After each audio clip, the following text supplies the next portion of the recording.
Hey, everybody. Welcome to the GMI Rocket Show. Today's episode number 136 and the next installation of the M&A Series. So today we are talking to two founders of two separate companies that have become one. Xiao Wang, who is the CEO and co-founder of Boundless Immigration, which is an immigration business that started here in California with family-based immigration a handful of years ago, and has grown to be one of the largest immigration firms in the country, in the world, doing all sorts of work. They've been on the show, and Xiao's been on the show before to talk about not just his business, but their prior acquisition of a company called Bridge that does employment-based immigration. So really, really exciting stuff and a lot of continued growth for Xiao.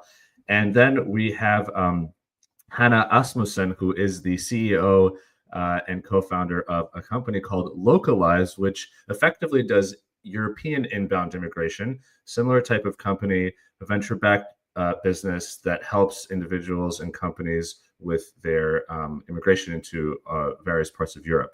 And so in this conversation today, we're going to first start with talking to Hanna and how she got started and built the company, and sort of what Localyze did. And then we're going to bring in Xiao and talk about, that experience and journey of the acquisition and how, how that all transpired. And of course, what the business now, what Boundless now is excited about and what they're both excited about moving forward, having this European aspect now to the business.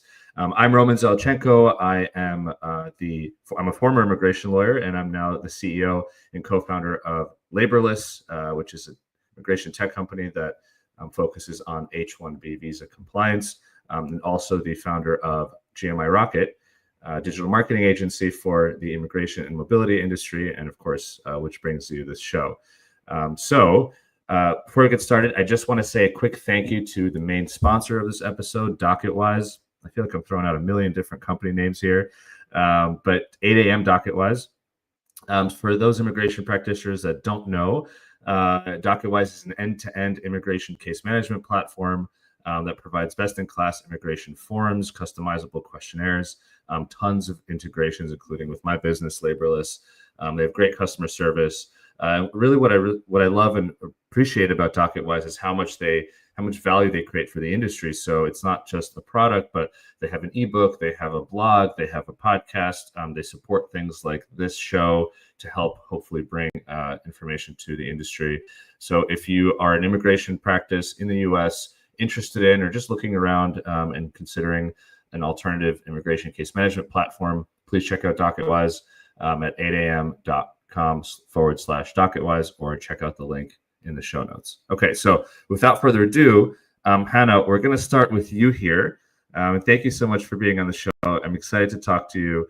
Xiao is hanging out backstage, and we'll bring him in just a little bit when we get there. But for now, Hanna, thank you so much for being here, and I'm excited to have you. Thanks for having me. And I know it's evening time for you in Germany. Cold, dark northern Germany. It's been dark like for 3 hours almost. No, not as bad, but yeah, it's so depressing. I will say before we get started, the one thing I do love about when it gets dark early is you get this feeling that the day is over, and then you look at the time and it's 4:45, and you still have so much time left. And I do kind of like that, but I do miss the sunlight.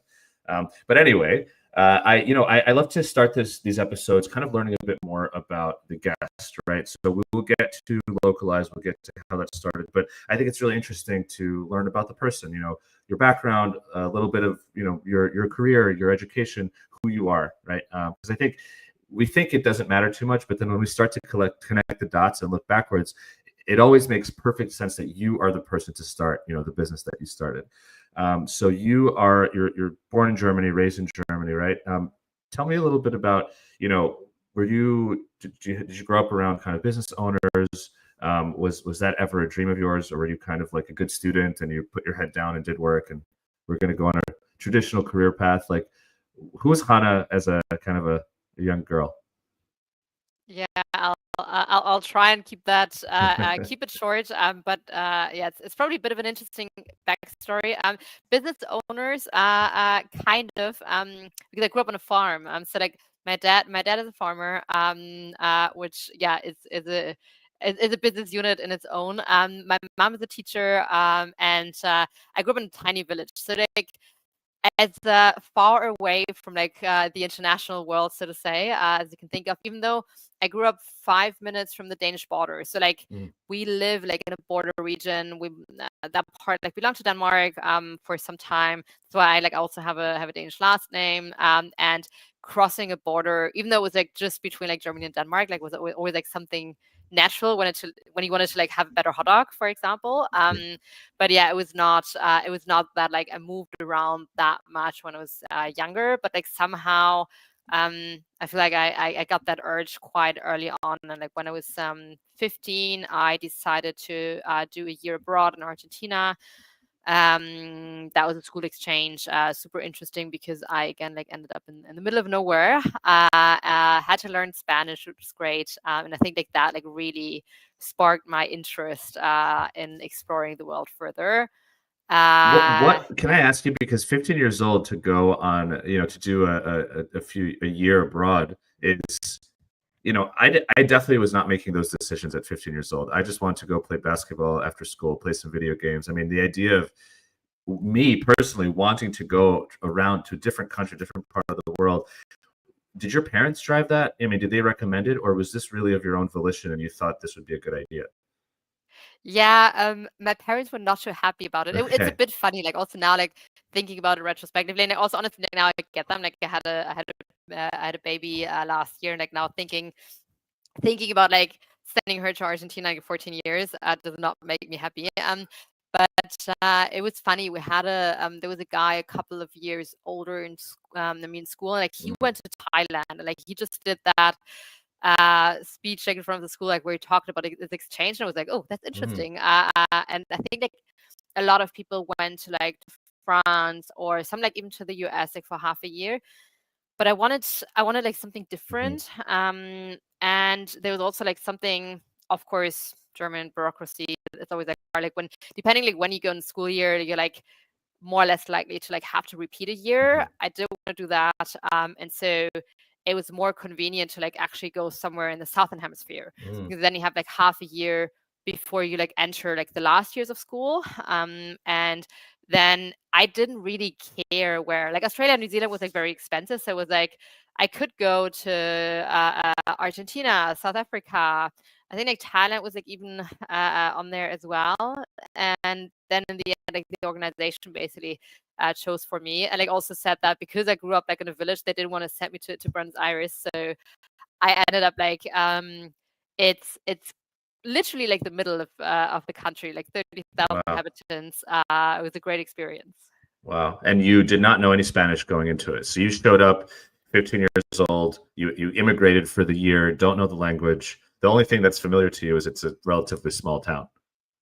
Yeah, and I think like also that was like not going into the details of like how old I am, but like that was kind of like before the like mainstream internet. So like there was an internet cafe in town, but like one, and like definitely no phones with internet, and like no standard like internet at home. So once per week I could have like an hour to use MSN Messenger and like talk to my friends and my family.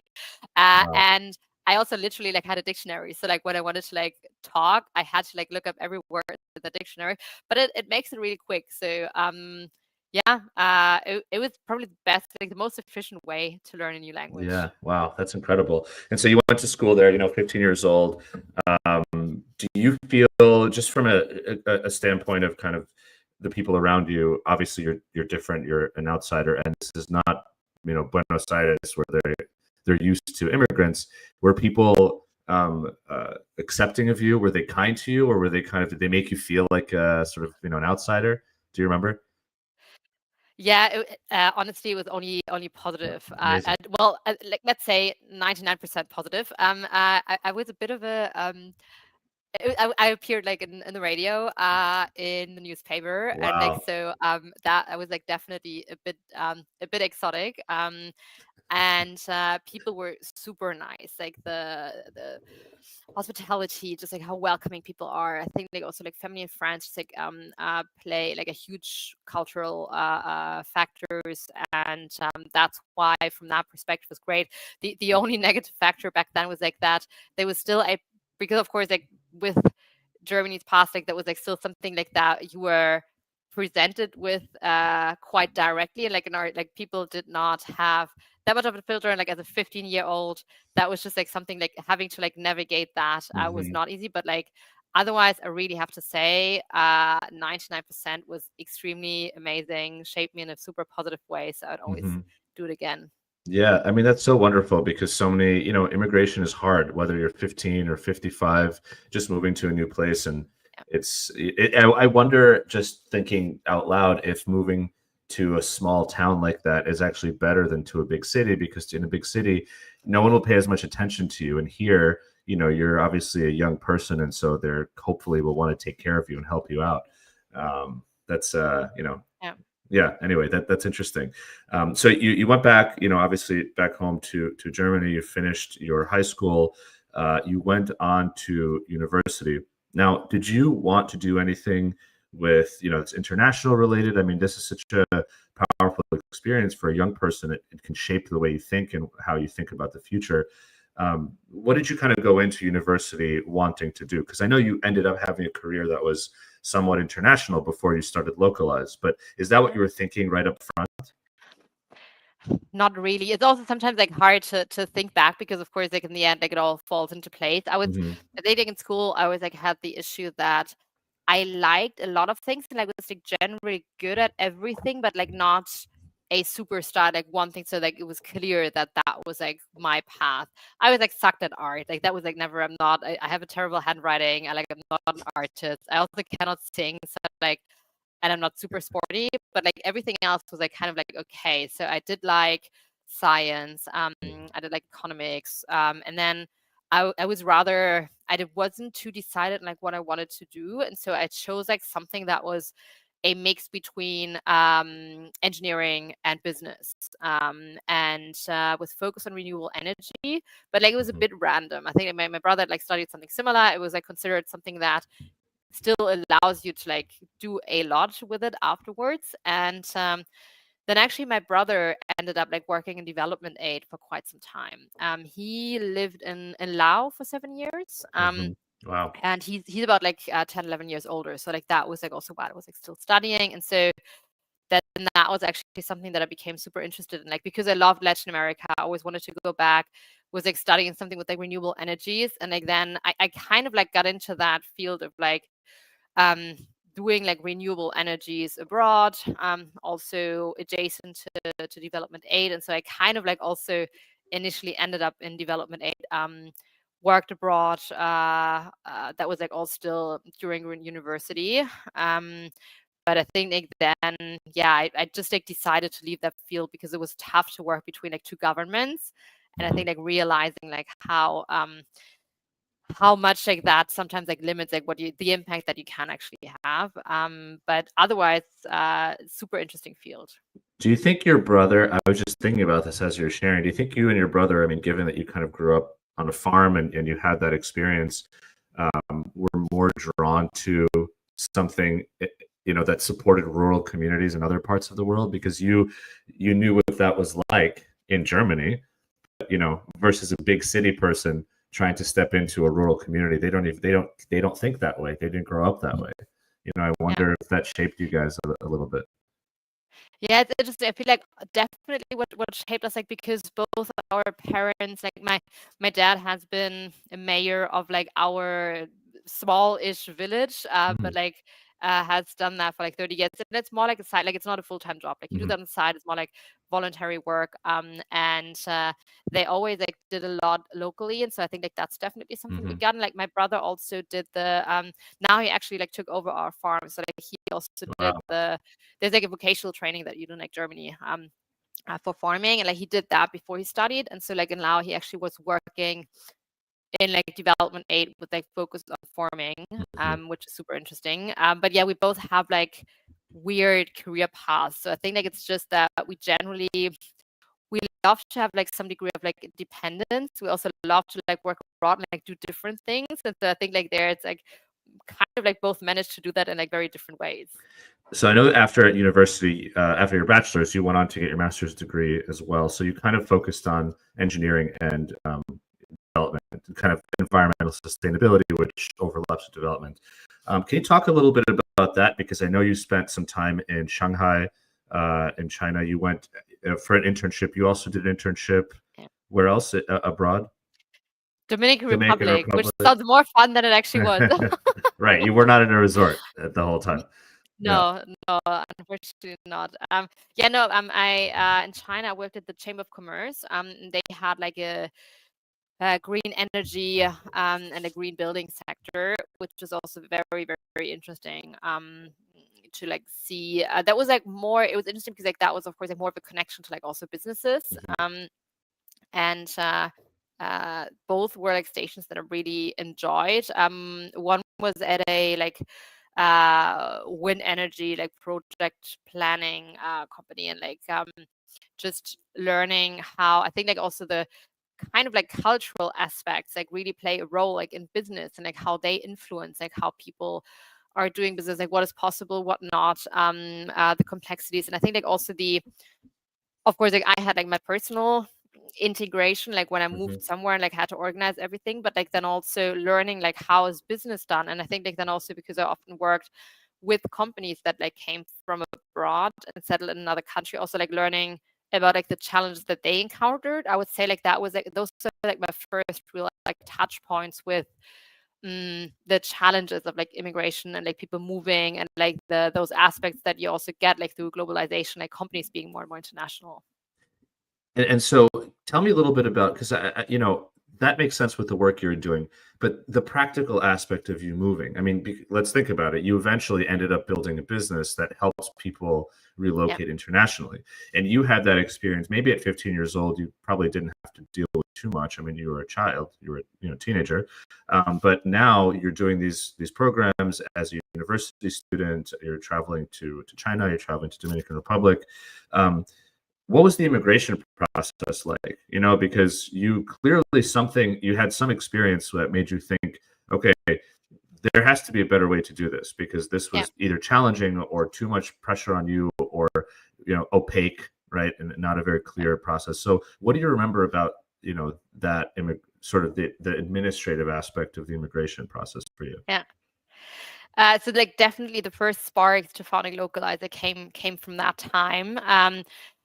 And there were a lot of iterations like where it's funny because like actually the very like first sparks, I would say like I kind of like then already started like digesting like university classes, like when we talked about like entrepreneurship, etc. Because I always like had that problem, and it was different experiences. Like for example, in the Dominican Republic, I remember the visa part was like actually okay, but like then finding housing was super tough.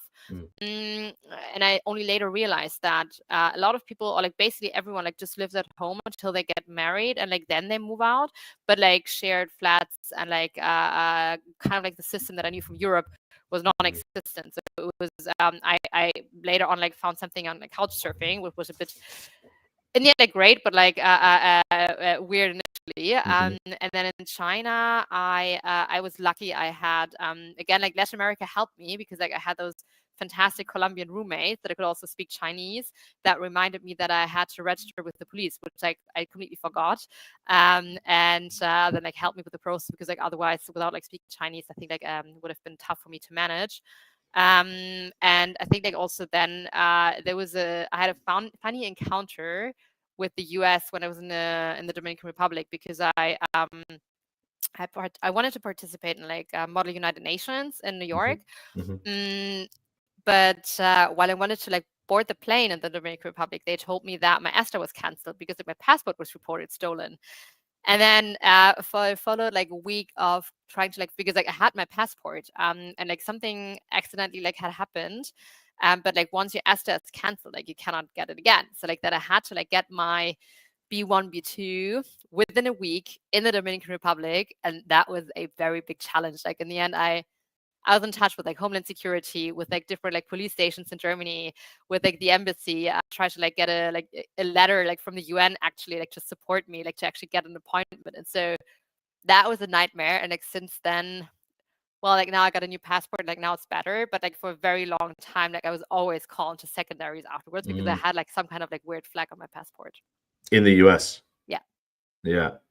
Interesting. So those are all different scenarios that were challenging. You know, number one is housing when you arrive. Number two is, you know, in China, it was sort of the local administrative tasks like registering with the police that maybe nobody tells you.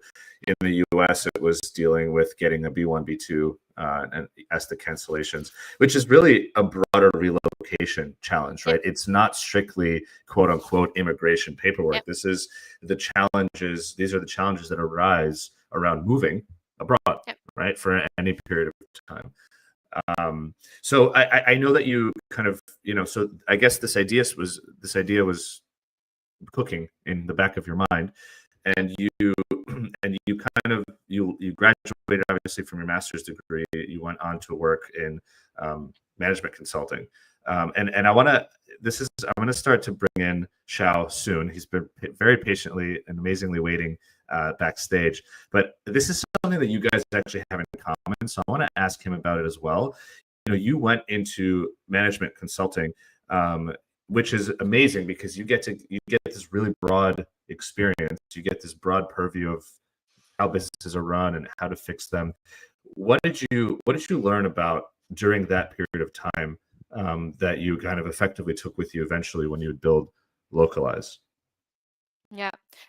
I think like for me it was effectively like a mini MBA because like I didn't have that much like business background and like just the basics of like financial modeling, like what is a P&L, like how do things work. I didn't have like any clue, and like that really brought me through like different like fundraisers, and I think like just like thinking about like financials and like how things work. Do you recommend other people take that route? I mean, I'm curious because I would have, in hindsight, I would have loved to probably do something like that too. Yeah, I really liked it. I think like it depends. It can be painful. I love that you meet like a lot of very smart and like engaged people. Sometimes like it's not.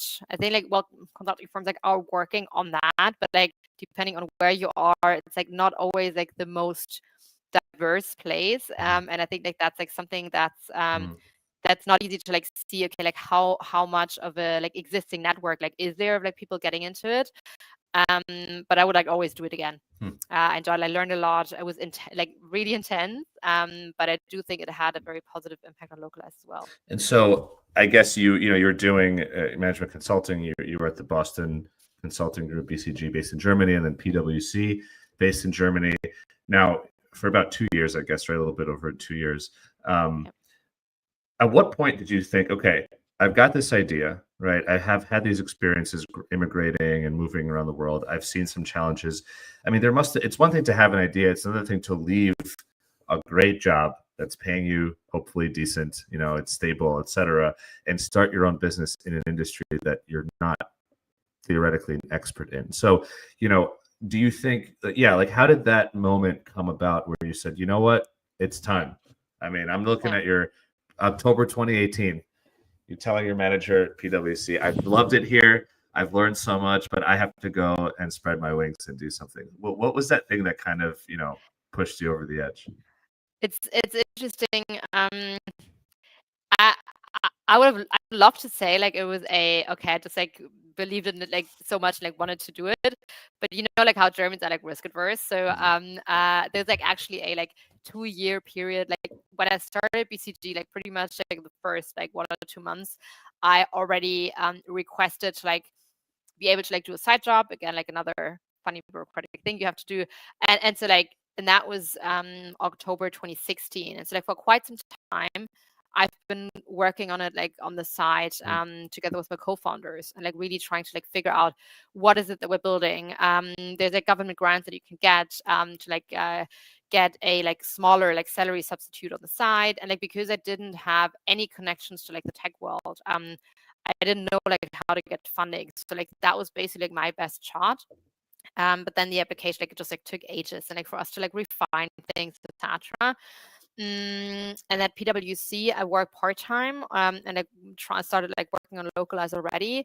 Right. And so it was more a like gradual. I think like that's like the one thing that I really learned in the US, especially through YC, where it's different. Like it's more like all or nothing. And I think like that like risk taking is like it makes it so much quicker, because I think like in the first 1 or 2 years, like we also wasted a lot of time. I think like now we could have done that much quicker. But yeah, that's why I think like in Germany we should have like some work to do, like to also bring people like without connections like into the startup world, like without that like 2-year delay. But it's amazing because you effectively, I mean, you graduated from your master's program. You finally got into the working world at BCG, and you immediately started working on a side project, which maybe you say is German, but that sounds very American to me. I mean, you had a side hustle from the start, which is True, which yeah. is cool. I mean, that means you believed in it, you were excited about it, you were energized. And by the way, I know you mentioned this, being a management consultant is not easy. You're not going home at 5 p.m. comfortably, and then you have the time for a second job. I mean, you work quite a bit, you travel. I don't know if you did, but most often people travel quite a bit to client sites. So that means you believed in this. It means you saw kind of a future for it. Yeah, definitely. Which is really awesome. So I know you mentioned YC. You ended up doing that in 2019. That's after you went in full time, right? You joined YC. Can you share a little bit about kind of what was that process like as an immigration business, especially coming from Europe?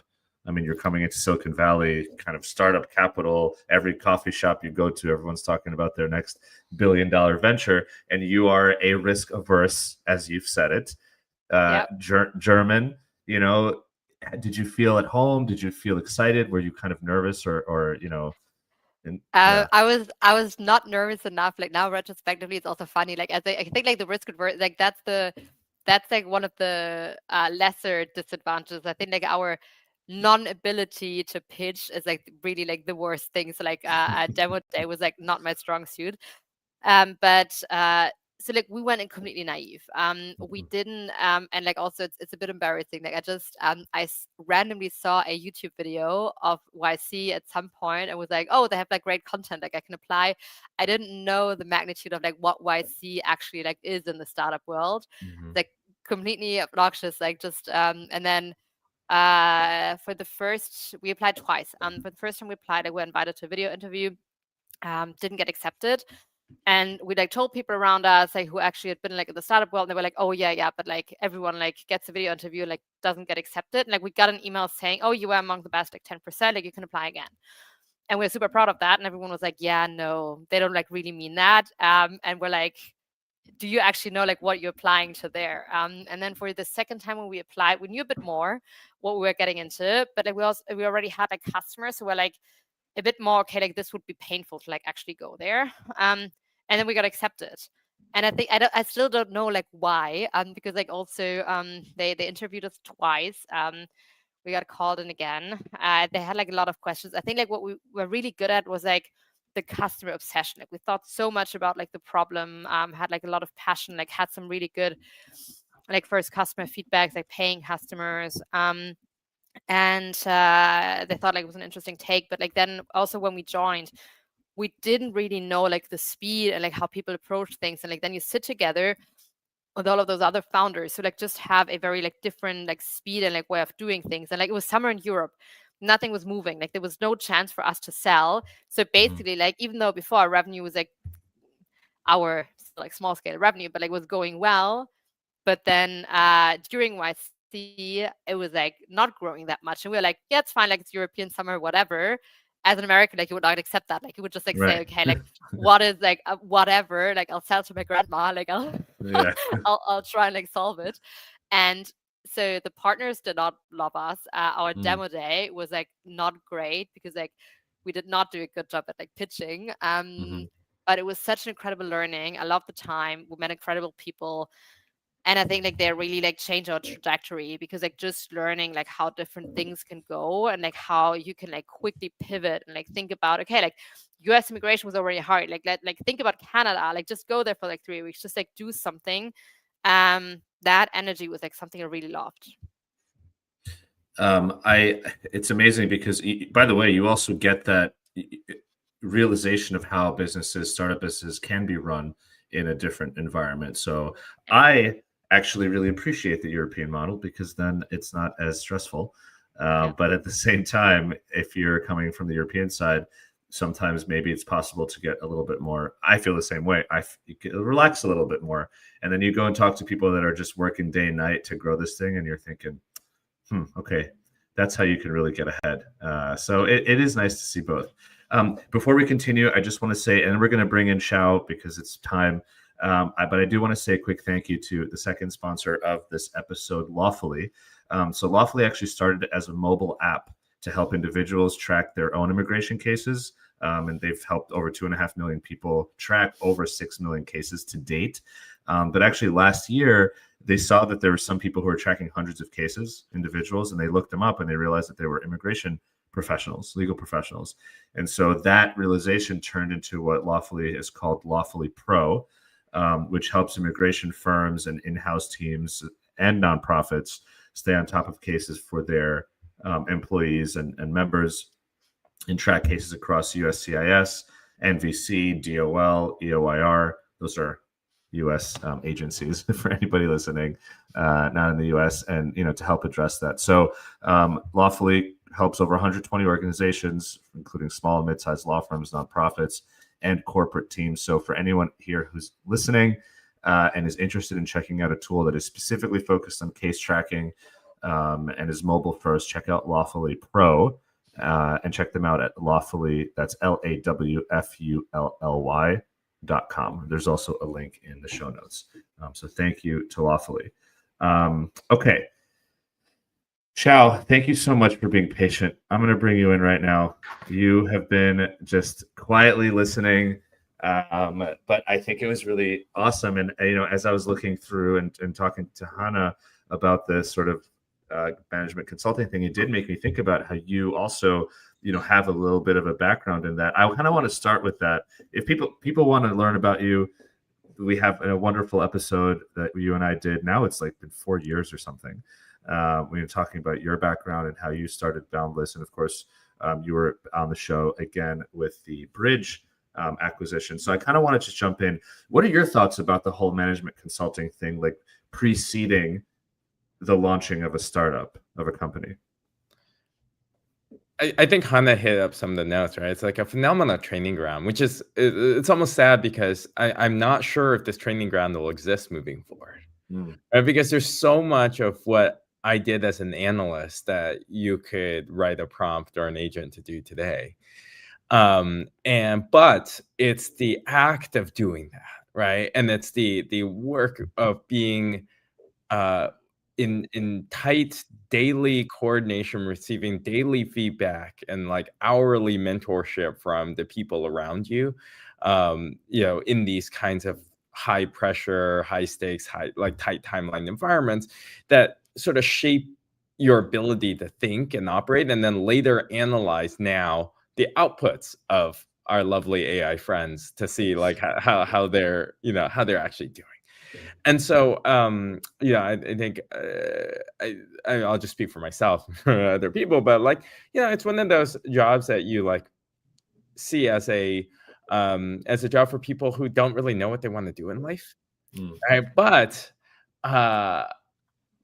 it exposes you to so many interesting things, right? Like I was working with a couple major companies on like building a global free mobile network, right? This is like before Skylink and everything. It's like, hey, how can we give mobile phone data access to everyone around the world, and like what would it take? And to things like, how do we fix like the New York city public school system? Like, and so it's like you get to get exposure to really fascinating intellectual problems, but then build the foundational tools to be able to think through complex topics.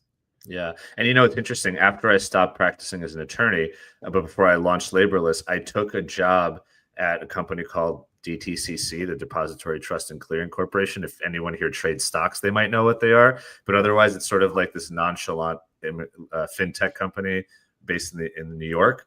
But the role that I took was like an in-house consultant. We had a group internally that didn't solve global issues, but it solved company-wide issues, which was felt global at the time.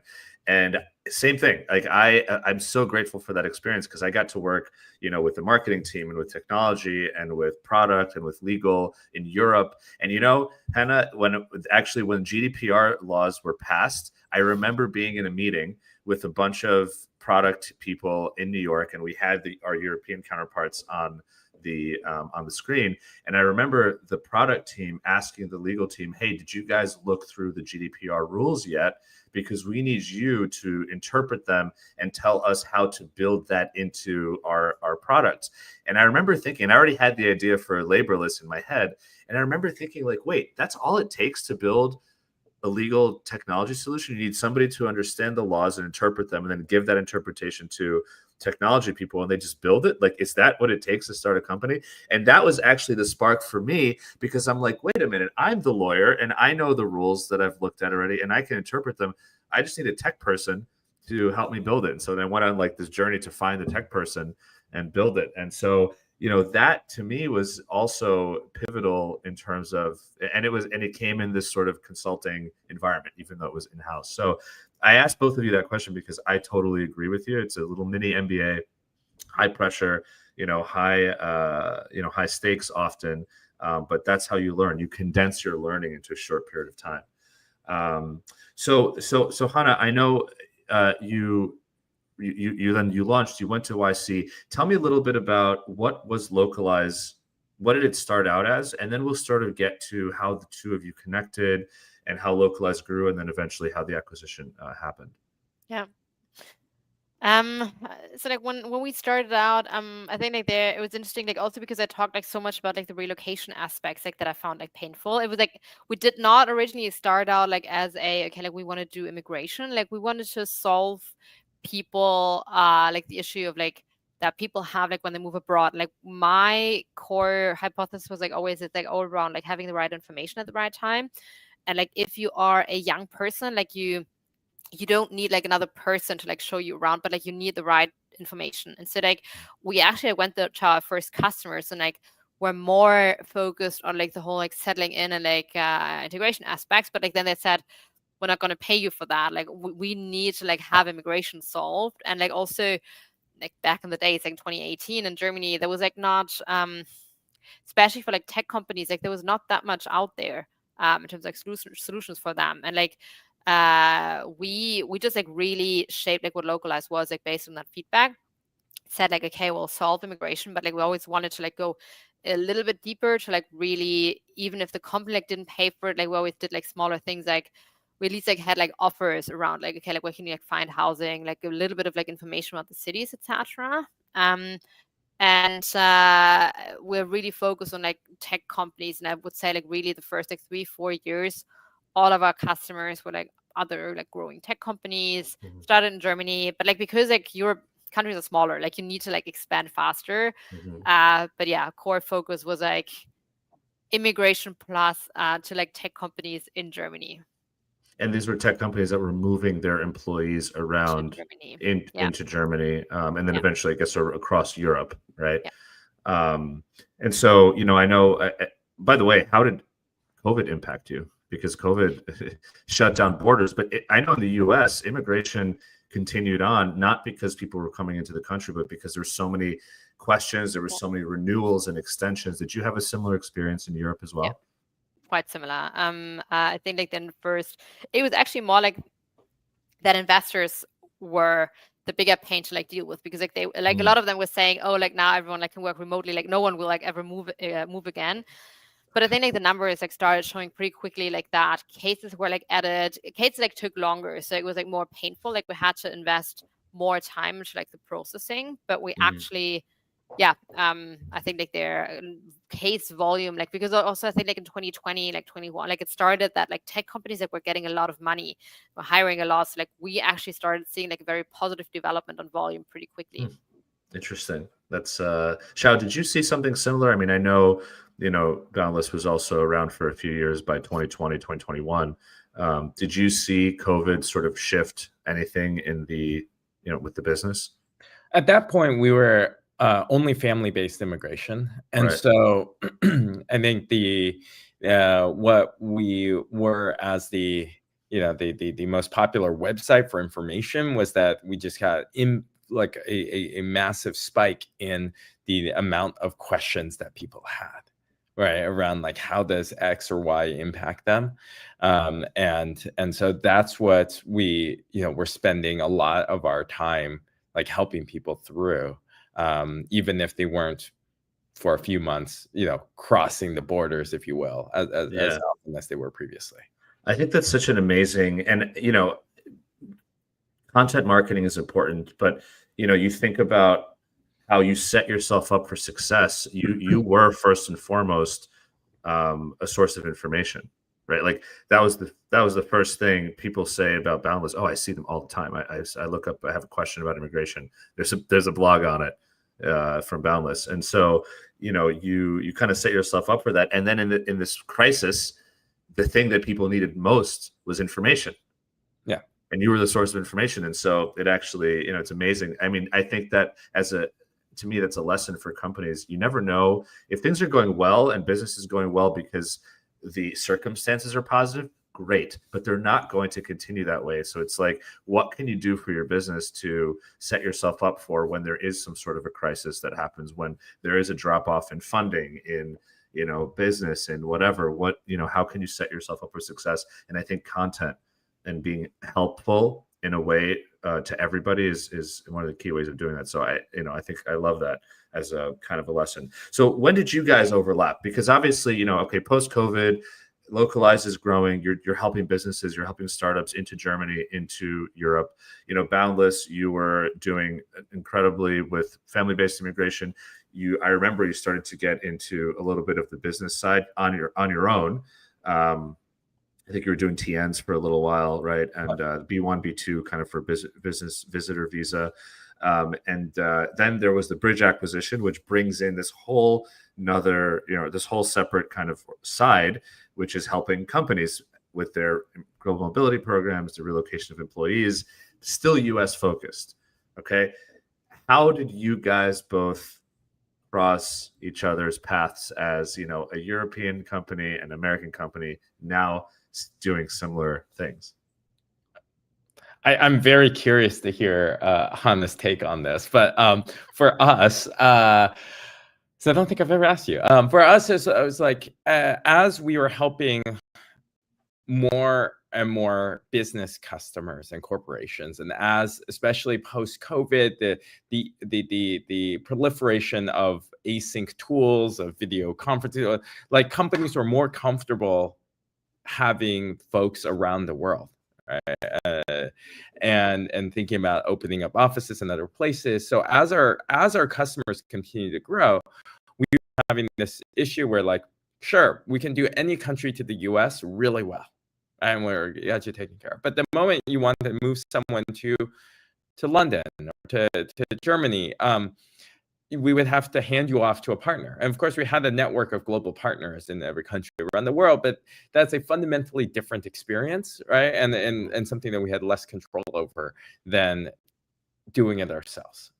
And as as an American, we have both a naivete and a bias towards, like, hey, we have this massive market, and immigrating to California is no different most times than immigrating to New York. And that is not the case everywhere else in the world. And combined with Boundless and Bridge, we had over 15 years of experience trying to dial even one country in. And so the thought of, like, hey, let's build more countries from scratch just felt like it was something that would take a long time. And so we started exploring in 2023, 24, talking to, like, hey, if we were around, where should we go next, and who are the leading players there that have the right customer experience and have the right customer loyalty and have the right sort of cultural vibe. At this point, we've done 2 acquisitions, both went really well, and so it's like, let's continue that train going, and seeing who's out there. And so as we started talking to different companies in Europe, obviously Localyze was on the list. And then as I rejogged my memory, at the time though, I think Localyze was trying the inverse play of coming into America. So when I first tried, just gently seeding the like, hey, what kind of partnership thing could work out between us, I was like soundly rebuffed by Hanna in early 24. The very direct German. What was the rebuff? Were you like, I'm not interested, but, or how did you, what do you remember about that conversation, Hanna?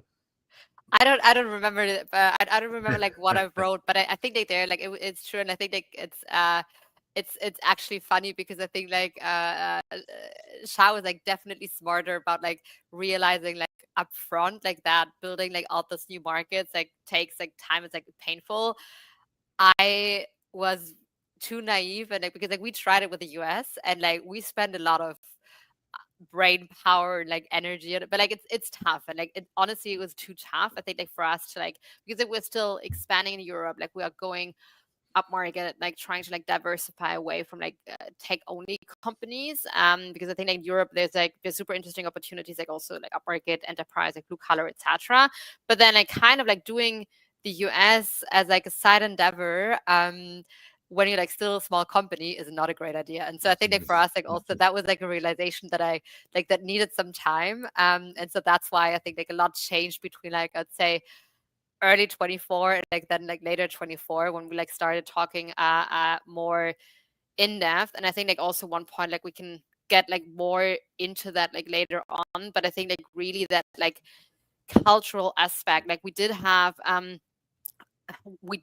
like other companies like who try to like collaborate like closer with us or like acquire us like in the past, but like there was like clear there was not a culture fit. Like with Boundless, it was quite clear from early on, like when we started interacting, that we had like very similar, but like very aligned around like how we think about problems, the mission, like what we wanted to do, and I think like that's like really something that you need to make an acquisition successful. So how did that, and I think that's so important, but I want to push you guys a little bit on that, because everyone says culture fit, culture fit. What does that mean? Like, what made you realize it? Was it when you guys had a group call and you were bouncing ideas off each other naturally, or was it when you went for drinks and you were laughing together? Like, what actually, if you remember, made you feel, okay, this is a company with a culture that we align with, for both sides? Because I think that is so important, but people, it feels so subjective. It's kind of like you'll know it when you see it, but I don't know how to define it for you. And I'm not saying we have the perfect definition, but can you give maybe some examples, or what would you say was the thing that indicated to you, yeah, there might be some good culture fit here? I would say it's like it's definitely gradually, because like first of course like Xiao and I started talking, and like then we had like good conversations, like we talked about things and like also how we like saw different things, and I think like then like that's like a first step. You're like, okay, that was like not a terrible conversation, like let's continue talking. And then like you start like talking more, like you started like bringing other people, and I think like then like once, because of course like so like my co-founders and like others, and I think like that's just like where you start seeing, okay, like it's not just like me who has that view, but like also others, and like you start also talking about like more, you like dive deeper into like topics and like actually how you see things. And yes, I think like it's like that gradual, like there's like more and more topics that you agree on, like there's more and more people that you loop in and like that say the same. I think there's it's a good question, and with more time as a proper management consultant, I would like put together a structure and like different buckets. But like I think that there's obviously there's like a mission alignment piece, right? Like that this objective, this like how can we help as many people as possible around the world and companies like be able to achieve their dreams, right? And open the doors to live the life that they want to live. Like, it's sort of table stakes, right? But it is important that like we're not here because this is somehow like the latest fad to like make a quick buck. It's like, no, we've both been slogging at it for a long time because it's important and it matters, right? So that's like first, and then you see the like, the way that that people operate also matter. Like, for example, we are very far from being perfect. And a big part of our culture is about talking about the things we screw up on, which we do every single day, and like using those as learning opportunities. I mean, whereas like some organizations like are like shy away from that level of self-reflection or introspection or thinking about how things could have done better or so forth. Right. I'm also very, I jokingly call myself like sort of front page 95. Like I'm WYSIWYG. Like what you see is what you get. Like what is on my mind, you will know. Right. And you know, and that works really well with some people, and it doesn't work really well with some people. And like for me, like it was great to hear. You know, even if Hannah wanted something or as part of the negotiation, everything that like I couldn't do, or anything, like it was very clear where her lines are and where my lines are, and it's like great. Like now we're not like playing this weird guessing game, but like that actually spills over into how we operate. And then like one example that sticks out in my mind is like when we met together with some members of our team to like go through some of the topics, and like at that piece, like I think the co-founders there from Localyze all stayed at like a hostel in like a really cheap part of town. And that's like something very small, but it's like something that's very important, because it's like that is like how we're both thinking about like how we treasure our capital in a way that tries to put it to its best use. And like so like there's like a whole set of things around like the what are their values versus what our values are, and like where they've overlapped in the way that they operate, that makes it feel like, hey, this is a group of people. And then we've seen this in the month since, like, hey, sure, of course there are idiosyncrasies between cultures, but like the way that we operate felt very aligned. Yeah. And then now, like when you think about from a from a tool standpoint, like we like that, hey, like we actually use all the same tools, which I suggest that like, hey, we are thinking about how to build up our stack in similar ways, right? I think the Localyze team is very prescient, and like, hey, they created the Delaware C Corp out of this, which also like makes the transaction easier, obviously, right? It's a U.S. company buying a U.S. company, top goal, but it also suggests that like, hey, they are like they have the underlying structure of something that is more similar to what a tech startup in the US would think about. Yeah, I love that too, because it also shows the values of long term. The biggest and most important thing here is doing a good job, and as you said, preserving capital to build the best product and provide the best service. You could have easily stayed at a nice hotel and maybe it wouldn't have hit the bottom line that much, but it's a mentality thing as well. I love it's a great example. I know we're coming up on time here. I want to ask. I knew this conversation would be too short. I wish I had 2 hours with you guys. I want to ask, what are you both? Because we know what Boundless does. We know what Localyze is doing. What are you excited about? Moving forward. Post acquisition, because you're now for Boundless now there's a true global reach that's internal. As you said, you have control and access. You guys can do the exact thing that you want to do, and I presumably there's going to be more opportunity from Europe into the US, because now you're getting this built-in hopefully network of more European companies. What are you both excited about with the acquisition moving forward?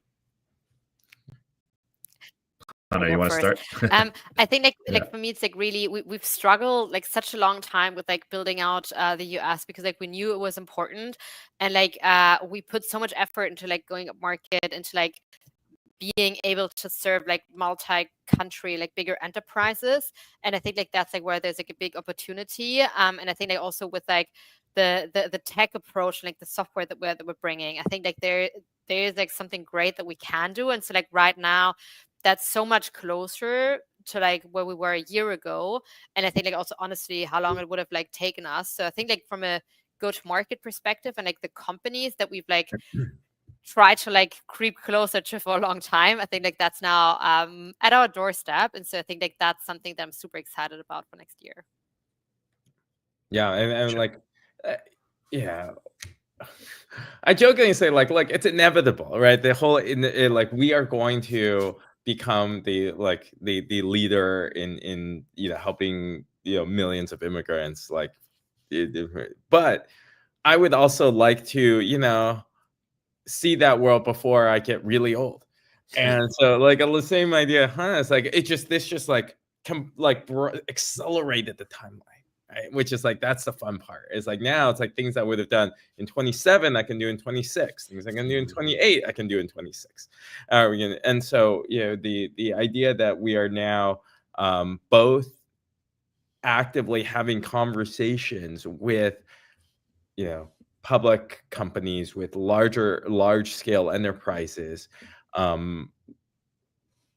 being able to service their every need instead of just part of their needs, is a whole new set of opportunities and organizations and people that we can create a significantly better experience for. I love that. And that's the build versus buy analysis there. And obviously in some cases building just takes so long, and if you can find the right fit and you can find the right product, buying accelerates things. It also brings in a wonderful team right away, right? And Yeah. Seeing you guys here together and obviously hearing how there's a great team fit is really positive. So just as we wrap up here, I know Localyze is still, you're running your own website still. So for people if they're interested in inbound European and across European, should they still visit localyze.com, or will there be eventually integration with the Boundless site? I mean, what do you guys think? Just for people to go if they want to learn more. For now, they can I think still go to both, but we are we'll Xiao, I'll let you confirm more, but I think they're we are doing some exciting work there to bring it all together. And so Boundless is the way forward. Cool. Yeah. I mean, go to either website, you will get the same, you will get to talk to the same people and get the same experience. So love to help anyone as they're thinking about both their current needs, their future expansion needs. The reason why it's exciting, because again, Localyze approaches the same way, is if we can use tech to automate as much of the process as possible, then we can use the best strategic people, right, to help companies reach their goals. Right, no one goes into mobility immigration as that is a means to an end, right? The end being you giving the right talent in the right place to do the right thing that you want them to be able to do. And so the more that our systems can automate the means to that end, and our team can then help become true counsel, right, to leaders, to companies, to hire managers, et cetera, around what is the strategy? What are the different pathways? How do we navigate, this, whatever tweet gets sent out or whatever policies happen? That's the part that I think our teams are really excited to be able to do at a larger scale. Yeah. Yeah. And then having the right tech to automate everything else is the smoothness that, you want to provide. Well, I'm super excited for this. Congratulations again to both of you. I'm excited to continue to watch, how this integration works out. And thank you both so much for being here. And keep me posted. Let's continue to watch the growth. Thank you, Xiao. Thank you, Hanna. I appreciate it. Have a great rest of the day. Bye. Thank you. What a great episode. Thank you, everybody, for watching and for tuning in. It's so interesting, and I think this could have gone so much longer because there's so many great questions to ask in an acquisition. But I think, for me, the takeaways are your goals aligned? Are your visions, is your vision aligned? And then, of course, does the team work well together? Is there a good culture fit? And I'm happy we got to talk a little bit about what that could look like. What do people look for when they feel that there's a good culture fit? So thank you so much for tuning in. I want to give a quick Shout out again to Docketwise for being the main sponsor of this episode, 8 a.m. Docketwise. So again, for those who may not know Docketwise, they are an end-to-end immigration case management platform. So Docketwise provides best-in-class immigration forms, very customizable questionnaires in tons of different languages, industry-leading integrations with everything from calendar apps, payment apps, My Company Laborless, and more. Great customer service. They have a wonderful free content and value to the industry. There is an ebook. There is a really great blog that really answers a lot of questions for immigration lawyers, not about law and policy, but about how to run your practice, tools to use, where you can, find co-counsel, where you can, marketing questions, etc. So they've done a really great job about that. They've got a podcast as well, and more. So if you're interested right now in a potentially new case management system, whether you're a law firm or in-house, or if you may just want to learn more about a product for the future, check out Docketwise. The website is 8 a.m. So it's the number 8 am.com/Docketwise, or click the link in the show notes. So with that, thank everybody again for being here, for tuning in, and see you next week for another episode. In the meantime, of course, everybody stay safe, have a wonderful weekend, and peace out.